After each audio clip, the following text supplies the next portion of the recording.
and 3.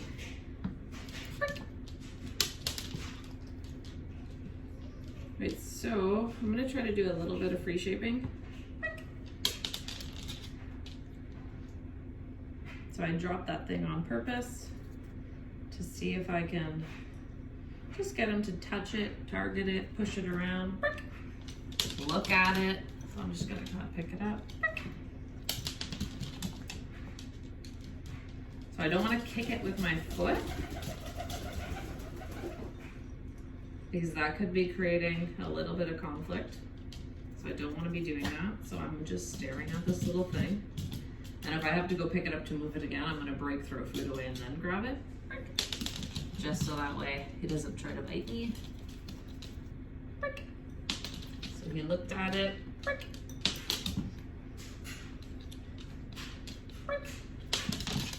So I'm just trying to get the mind working a little bit better here. Teaching him choices in the simplest context, right? You have the choice to look, touch, move, interact with this thing. I want to get his brain kind of going from choice mode so he feels like there's choices, so he's less defensive about everything.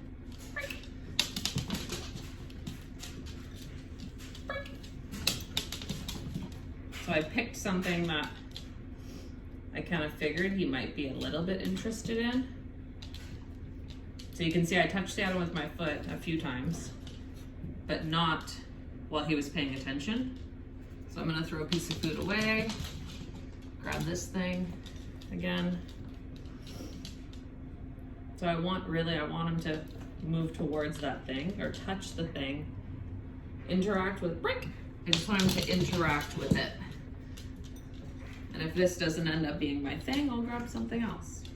My job is to find something that he's gonna interact with so I can start that free shaping process. So he's offering me a down right now. I'm just staring at this item. So I might crouch down and show more interest in the item, which in turn might make him show more interest in the item. Oh, you missed that one. So I'm gonna crouch down and touch it.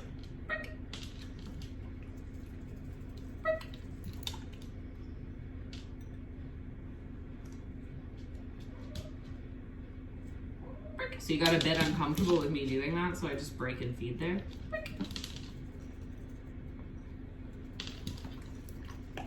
So again, I'm just gonna touch the item, pick it up like it's the coolest thing I've ever seen. The moment he looks at it, so I'm gonna pick it up again, like it's the coolest thing I've ever seen.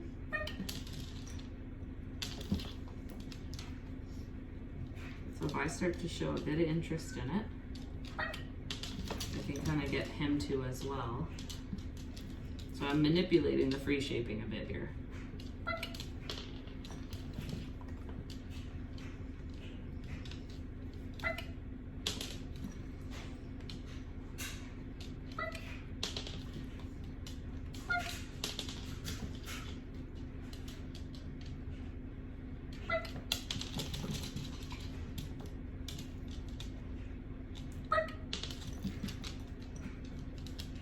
So this is normally, I wouldn't start this way with a resource garter because obviously I have the potential of him thinking I'm competing for this item.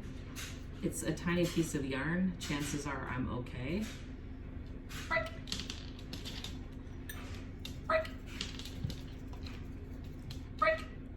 Because the yarn transfers the scent of food really well and it's like kind of fun and funky, I can usually get dogs to show interest in it really quick when I'm trying to do shaping exercises. Remember, I'm trying to make him figure out that his choices matter. So when he goes to smell this, I reward and feed it. When he touches it with his nose, I reward and feed it. When he pushes it, I reward and feed it. So all of those tiny little things, there's like cause and effect, right? So as opposed to just focusing on all the negative choices he makes, I want to teach him that the positive choices he makes have value as well.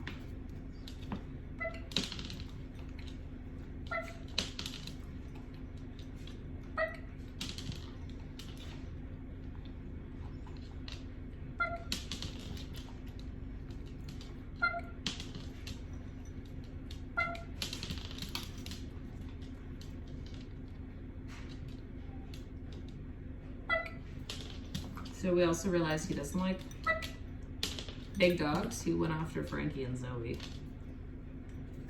Nothing crazy, just a lunge and get out of my space. I just kept walking. I didn't do anything because the girls didn't react. So my only job right now is to stare at this item.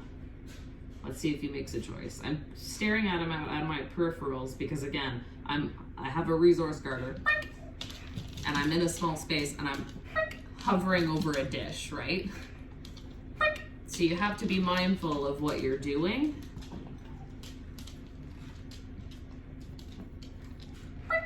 That's where reading a dog's body language really comes in handy.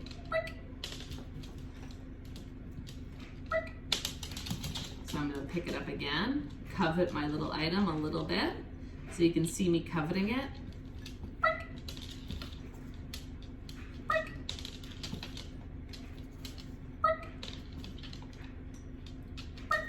Obviously when I'm doing free shaping exercises like this, I don't want to choose an item that the dog's gonna covet more than food, because we're still building food drive. It's not installed yet anywhere near where I'd want it.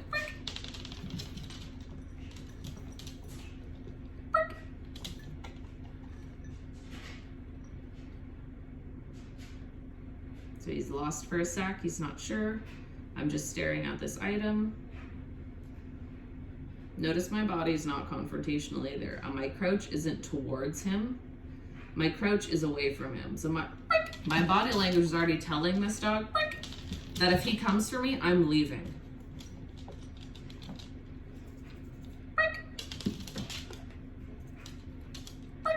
So if I were to turn and hunch forward, not only am I gonna look more threatening, but my body language is gonna look like I'm up for the challenge. Which with a dog who has no problem using his teeth to control space and resources, is not an ideal position you want it. You don't wanna put yourself in that position. Unless you're ready to win that fight. Because if he wins that fight against me, like if he comes for me and he wins that fight, the next time I go to interact with him, it's gonna be even trickier because he won that last time and he knows that. The ball's gonna be in his court. Ah, my break came out super weird there. So again, look at my body language. My weight, all my weight is bearing on my back left foot. And the reason that carries value in this context is, you know, when we talk about body language, when we're looking at a dog and they look like they're forward, right? The chest is forward, but their back legs are pulled back. Because if that pin drops, they're out of there, right? So you can tell by the way that I'm carrying my body position right now that I'm screaming to him that if he comes for me, I'm out of here. Like, I'm not a threat. I'm not gonna be coming forward into your bubble, dude.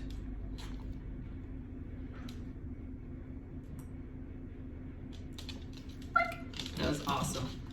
So I'm gonna pick this up and do one more. And then I'm gonna do a food in the crate to get him in his box. Which he's not really figured out yet. So what I'm gonna do, I'm just gonna use this door to grab his leash. And I'm gonna guide him in. So this guy's known to go after feet. So that's why I'm using this barrier. Again, the plan isn't to have him go after me. That's like, I'm trying to avoid that from happening. Not because I don't want to resolve the problem. By avoiding it, I am resolving the problem, right? But everything's slow, methodical, it's planned out. So I gotta make sure that I put this back up.